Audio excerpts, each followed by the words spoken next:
సంక్షిప్తంగా అంత్యక్రీస్తును గూర్చిన వివరణ ప్రకటన గ్రంథము 6వ అధ్యాయం నుంచి 13వ అధ్యాయము మొదటి 10 వచనాల ఆధారంగా యేసు ప్రభువు వారి రహస్య రాకడ తర్వాత 7 ఏండ్లు భూమి మీద శ్రమల కాలం ఉంటుంది. ఈ 7 ఏండ్లు అంత్యక్రీస్తు పరిపాలిస్తాడు. అంత్యక్రీస్తుకు సాతాను తన బలమును అధికారమును ఇస్తాడు. అబద్ధపు ప్రవక్త అంత్యక్రీస్తుకు సహకరిస్తాడు. ఈ అంత్యక్రీస్తు ప్రారంభంలో అంటే 6వ అధ్యాయము మొదటి 2 వచనాల ఆధారంగా విశ్వశాంతిని ఇచ్చేవానిగా తెల్లని గుర్రం మీద వచ్చి భూమి అంతటి మీద తన పరిపాలనను కొనసాగిస్తాడు. యూదులు కూడా అతని పరిపాలనలో భాగస్వామ్యం వహిస్తారు. ఈ విధంగా మొదటి 3.5 సంవత్సరములు పరిపాలన కొనసాగిస్తాడు. అంటే ప్రకటన గ్రంథము 6వ అధ్యాయము నుండి దాదాపు 11వ అధ్యాయం వరకు.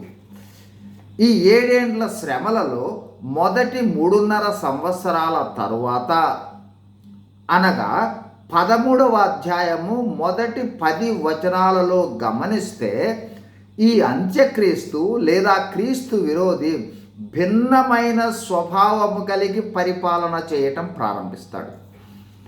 చివరి 3.5 సంవత్సరములు అంత్యక్రీస్తు క్రూర మృగ స్వభావముతో పరిపాలన చేయటం జరుగుతుంది. అతనికి సాతాను తన బలమును అధికారమును సింహాసనమును ఇస్తాడు. ఈ అంత్యక్రీస్తు చివరి 3.5 సంవత్సరములు ప్రజల చేత ఆరాధింపబడటం జరుగుతుంది. అంటే దేవుని స్థాయికి హెచ్చించుకుంటాడు. ఇతడు దేవుని ప్రజలను, దేవుని నామమును, పరలోక నివాసులను దూషించటానికి ప్రారంభించి దూషిస్తూనే ఉంటాడు.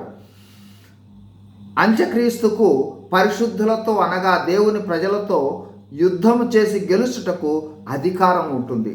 అయితే ప్రజలలో గొర్రెపిల్ల జీవగ్రంథములో పేర్లు ఉన్నవారు క్రీస్తును పూజింపరు. మిగిలిన వాళ్ళంతా అంత్యక్రీస్తును పూజిస్తారు. అంత్యక్రీస్తును పూజించని దేవుని ప్రజలను లేదా పరిశుద్ధులను అంత్యక్రీస్తు క్రోధముతో హింసిస్తూ, శిక్షిస్తూ, బాధిస్తూ అవసరమైతే చంపుట కూడా చేస్తాడు.